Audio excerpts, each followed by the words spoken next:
প্রত্যেকটা মুসলমান একজন একজন ছেলে, আমি প্রত্যেককে বললাম, আমাদের সামনে মাহে রমজান।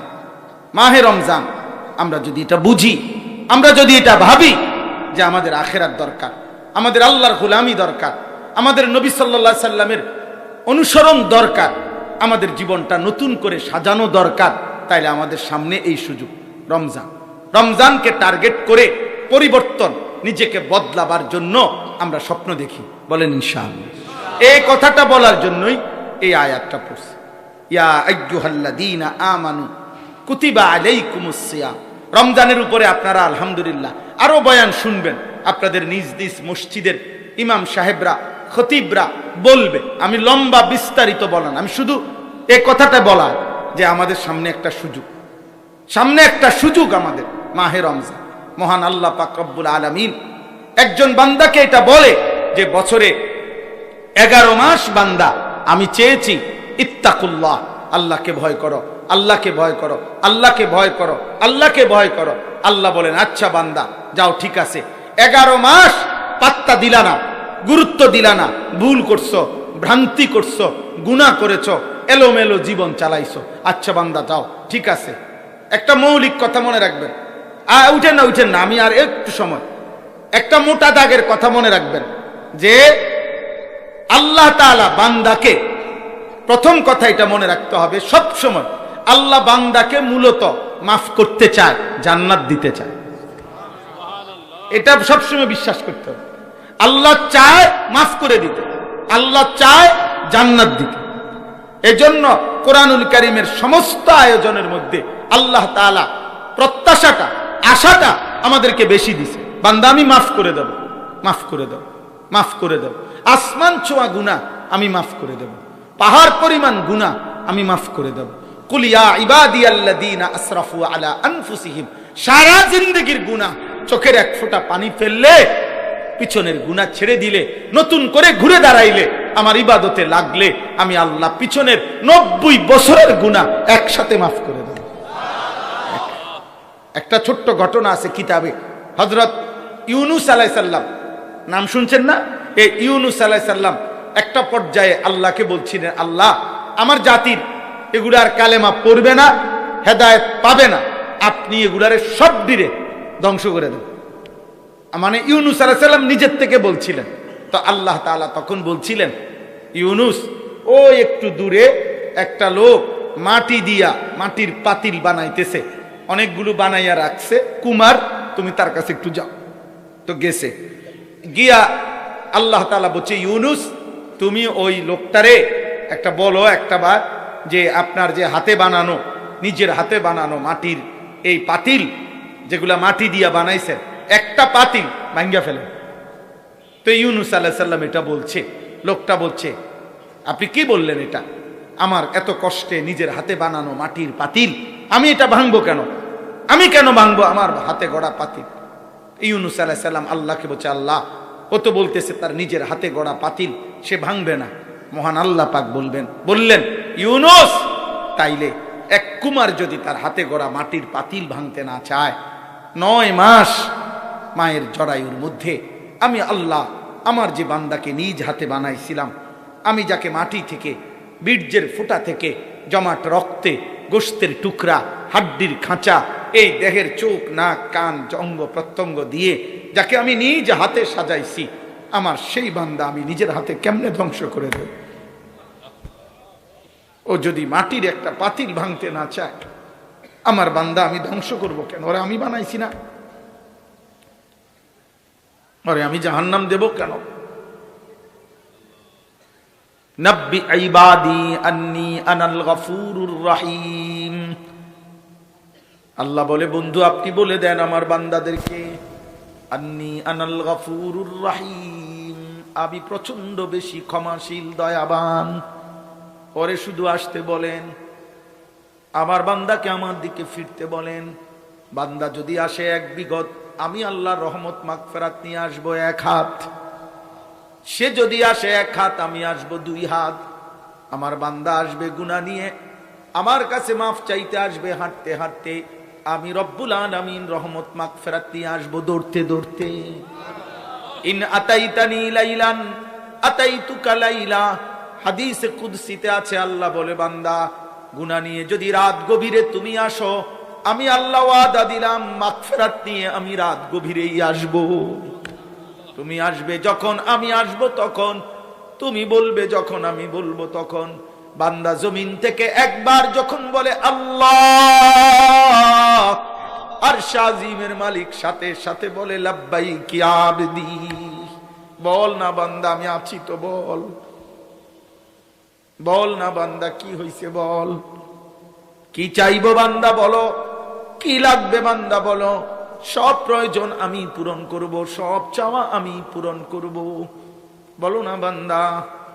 এজন্য দোস্ত এটা মূলনীতি, আল্লাহ বান্দাকে মাফ করতে চায়। আল্লাহ বান্দাকে মূলত কি করতে চায়? জান্নাত দিতে চায়।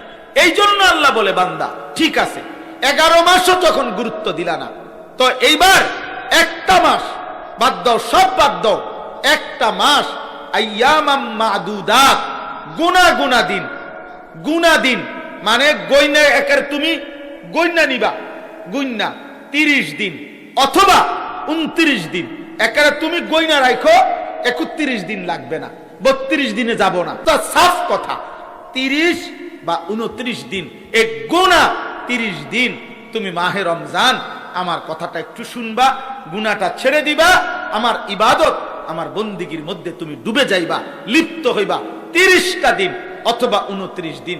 আল্লাহ বলেন আমি ওয়াদা দিলাম 30 দিনের দিন 29 দিনের দিন নতুন একটা ঈদের চাঁদ উঠাবো, লাআল্লাকুম তাত্তাকুন, তোমারে মুত্তাকি বানাইয়া জান্নাতের ফ্লাইটে উঠায় দেব। এই জন্য ঈদের দিন ফেরেশতারা বলে, রোজাদার ইমানদার মুত্তাকি বান্দাকে ডাক দিয়া বলে ইরজিউ, যাও ঘরে যাও আরামসে, কাদ গফারাল্লাহু লাকুম, আল্লাহ সব মাফ করে দিয়েছে, যাও যাও বেডিং টেডিং গুছাও, ব্যস্ত যাইবা জান্নাতের ফ্লাইট। সুবহানাল্লাহ। ইয়া আইয়ুহাল্লাযীনা আমানু কুতিবা আলাইকুমুস সিয়ামু কামা কুতিবা আলাল্লাযীনা মিন ক্বাবলিকুম লাআল্লাকুম তাত্তাকুন। আল্লাহ বলে তোমার এই চারটা কথা, এখানে চারোটাই আল্লাহ আমাদেরকে সান্ত্বনা দিয়া দিয়া ধীরে ধীরে আগাইছে। ইয়া আইয়ুহাল্লাযীনা আমানু, আমাকেই কেন বলছেন? তুমি না আমার ইমানদার বান্দা, তো তোমারে কইতাম না? তুমি না বলছো কালেমা বিশ্বাস করো, তো তুমি রোজা রাখবা না কেন? এরপরে বলছে কুতিবা আলাইকুম, দেখো এটা কিন্তু আমি লিখে দিছি, ফায়সালা, ফায়সালা। তো হাদিসের মধ্যে আছে জাফাল কালামু বিমা আনতা লাকিন, যেটা আল্লাহ লিখে ফেলছে, তাকদীরের সিদ্ধান্ত দিয়ে লাইছে, লৌহে মাহফুজে লিখে ফেলছে, এটা কোনো বান্দা ডিঙ্গাইতে পারবে না, এটাকে নড়াইতে পারবে না, এটাকে সরাইতে পারবে না, আল্লাহর ফায়সালার ব্যতিক্রম করতে পারবে না। তো আল্লাহ বলেন কুতিবা আলাইকুমুস সিয়াম, রোজার সিদ্ধান্ত একেবারে লেখা লাইছি, সিদ্ধান্ত করে দিছি। অতএব এখন আর কোনো পরামর্শ চাচ্ছি না, এখন কোনো মতামত চাচ্ছি না, এখন চাচ্ছি তুমি নিশ্চিন্তে এটা মেনে নাও, যেহেতু আল্লাহ ফায়সালা করেই ফেলছে, অতএব আমি করব, অতএব আমি পালন করব। এরপরে আল্লাহ বলছে বান্দা যদি বলে আল্লাহ কষ্ট হবে না তো, আল্লাহ বলে না, কামা কুতিবা আলাল্লাযীনা মিন ক্বাবলিকুম, ইতিপূর্বে প্রত্যেক যুগের ঈমানদাররা রোজা রেখেছে, তারা রাখতে পারছে, তুমিও পারবে। সর্বশেষ আল্লাহ বলেন, তাইলে আমি বান্দা যদি বলে আমি কি পাবো বিনিময়ে, আল্লাহ বলেন লাআল্লাকুম তাত্তাকুন, এক মাসেই 11 মাসে যেই তাকওয়া দিতাম 1 মাসেই দেব। এটা কোম্পানির বিশেষ অফার, এটা 1 মাসেই মুত্তাকি, 1 মাসেই জান্নাতি, 1 মাসেই জান্নাতি। সুবহানাল্লাহ।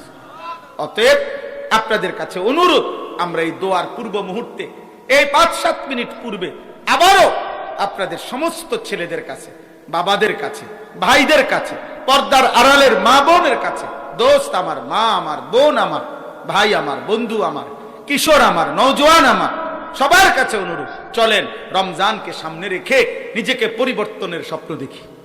বলেন ইনশাআল্লাহ। নিজেকে বদলাইবার জন্য আমরা চেষ্টা করি ইনশাআল্লাহ। কিশোর যুবক ভাই, তোমরা যারা 30 বছরের নিচে বয়স, হাত উঠাও তো। হাই সুবহানাল্লাহ, সবই তো মাশাআল্লাহ, মাশাআল্লাহ। তাইলে হাত নামাও।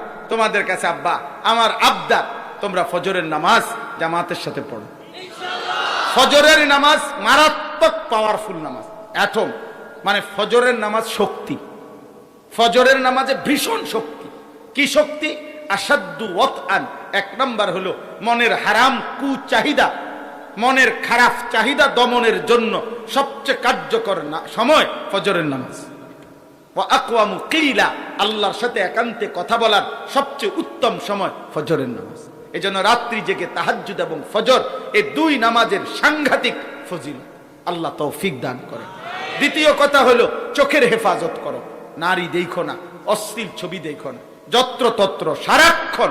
ভাই আমার, এই বড় মোবাইল ব্যবহার করো না, প্রয়োজনকে প্রয়োজনের মধ্যে সীমাবদ্ধ রাখ। এই আমার শেষ কথা।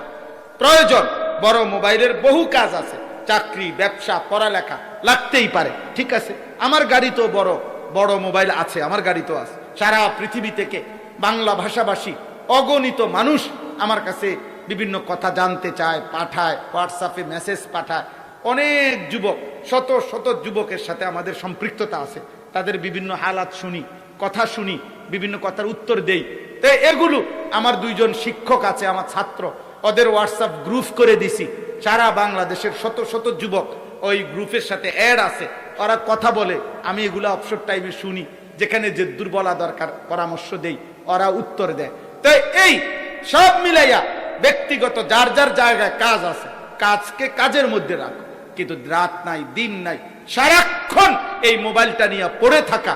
আমি একজন বড় শীর্ষ FCPS ডাক্তারের কাছে জিজ্ঞেস করছি, ওনার আত্মীয় স্বজন আমেরিকার মধ্যে ডাক্তার আছে, ওনারা মনোবিজ্ঞানী, চিকিৎসা বিজ্ঞানীদের বক্তব্য হলো এই বড় মোবাইলে আসক্ত ব্যক্তির দুইটা ক্ষতি নিশ্চিত।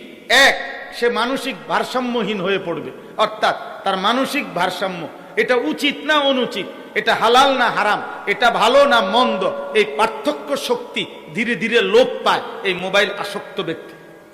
দুই, কর্মের স্পিরিট, মানে মেহনত করা, পরিশ্রম করা, ভারী কাজ করা, এরকম কাজের চেতনা, স্পিরিট, উদ্যম এই মোবাইলে আসক্ত ব্যক্তির ধীরে ধীরে কমে যায়। কমে, এর কিছুই ভাল লাগে না, এর কিছুই ভাল লাগে না। তার মা যদি বলে এক বক্স ভাত তার বাবারের দোকানে দিয়ে আসতে, এই নাফরমান পরিষ্কার মুখের উপরে পারতাম না। কি পারতি না কেন? না পারতাম না। কি লেগা? ভাল লাগে না। কি ভাল লাগে না? কিতা ভাল লাগে না? আমি তো কইতারি না, ভাল লাগে না। হ্যাঁ, বিশ্বাস। তার সারাক্ষণ নারী দেখতে মন চায়, তার সারাক্ষণ জেনা ব্যভিচারের ছবি দেখতে মন চায়, তার সারাক্ষণ এই চুল একটা বিকৃত মস্তিষ্কের, মানে মানসিক ভারসাম্যহীন যে মাতাল, তার সিরার প্রথম প্রমাণ হইল নিজের চুল সারাক্ষণ নিজে এরকম করে। আপনি একটা মানুষ যদি এখানে দাঁড়াইয়া অন্য একজন লোক যদি এরকম হাত এইটারে এখানে দাঁড়াইয়া এরকম করে, মনে করেন করলো 5 মিনিট, যে কোনো ব্যক্তি কি করবে? আরে এই পাগল এরকম করে কা বলবে কি না?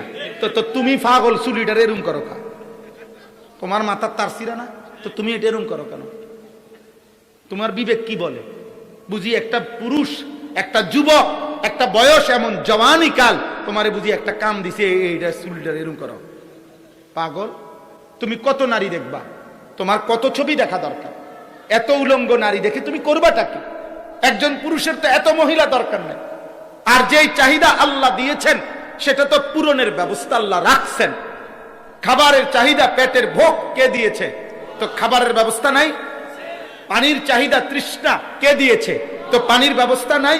তো লজ্জাস্থানের চাহিদা পূরণের বৈধ হালাল পবিত্র ব্যবস্থা মহান আল্লাহ পাক বিবাহের মাধ্যমে রেখেছেন, সেটা তো যথাসময়ে আসবে।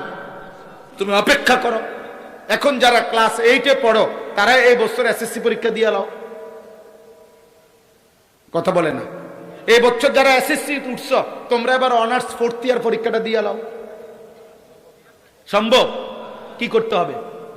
অপেক্ষা করতে হবে। কি করতে হবে? তো তুমি অপেক্ষা করো, তুমি অপেক্ষা করো। নির্দিষ্ট সময়ে তোমার জন্য পৌঁছবে। এই পৃথিবীতে মানুষের এই চাহিদা পূরণের জন্য যুগ যুগ ধরে আল্লাহ তাআলা নারী পুরুষের হালাল এই পবিত্র বিবাহের ব্যবস্থা এটা আল্লাহ করেছেন না? তা আমরা অপেক্ষা করি।